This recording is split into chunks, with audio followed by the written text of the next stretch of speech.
Comment ça, un nouveau scan de MHA? J'étais obligée d'en parler. Alors je sais pas si c'est moi qui ai rien suivi, mais je m'attendais absolument pas à ça. Je sais que la fin a suscité de nombreuses critiques, mais de là à en ajouter un morceau, bon, j'étais pas prête.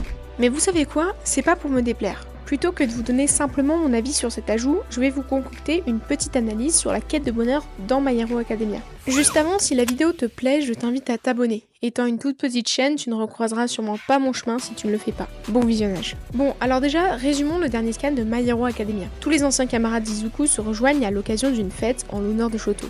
Et dans ce chapitre, on observe ce qui manque à Midoriya, l'amour qu'il éprouve pour Ochako. Mais ce n'est pas qu'une simple histoire d'amour.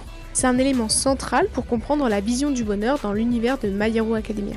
La quête du bonheur dans My Hero Academia s'inscrit dans une réflexion plus large sur le sacrifice. Dans notre monde, comme dans celui des héros, l'idée selon laquelle il faut sacrifier à court terme pour réussir à long terme est omniprésente. Cela s'applique autant aux héros qu'aux sociétés modernes.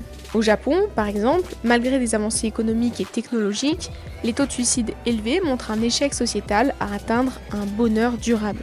Et justement, dans MHA, on voit comment le modèle héroïque exige des sacrifices constants. Izuku, par exemple, délaisse souvent ses relations personnelles pour se concentrer sur sa mission de héros. Mais est-ce vraiment là que réside le bonheur? Pour répondre à cette question, parlons de l'hédémonisme.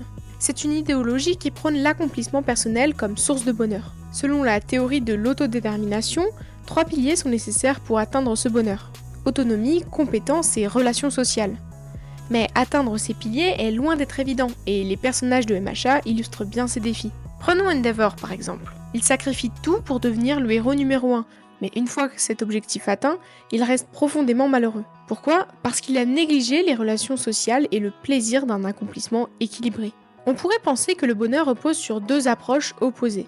L'hédonisme qui cherche le plaisir et la réduction de la douleur, et le démonisme qui met l'accent sur la croissance personnelle. Dans My Hero Academia, on voit pourtant que ces 2 concepts peuvent coexister. All Might, par exemple, enseigne l'importance de cet équilibre. Un héros doit non seulement sauver, mais aussi trouver du plaisir dans son rôle. Cependant, lorsque l'un des 2 domine trop, cela conduit à l'insatisfaction. C'est ce qu'illustre Endeavor qui incarne un excès de démonisme, au détriment de l'hédonisme. Mais aussi Izuku, jusqu'à ce dernier chapitre, qui tend à étouffer ses désirs personnels pour se concentrer uniquement sur sa mission. La dualité de My Hero Academia est fascinante. Un héros ne fait pas que sauver, il doit aussi gagner. Et ces 2 relations sont interdépendantes.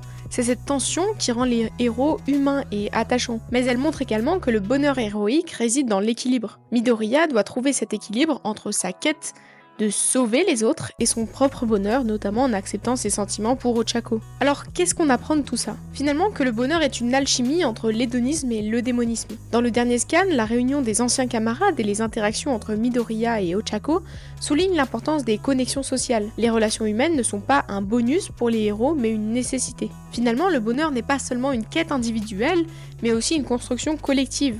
Car si Midoriya avait obtenu enfin la quête pour devenir le plus grand des héros, il n'est pas encore parvenu à consolider ses relations personnelles. Les héros de My Hero Academia nous rappellent donc que sacrifier tout pour un objectif n'est pas la réponse.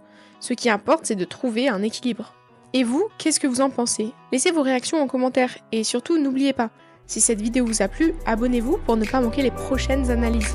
Sur ce, moi je vous dis à la prochaine.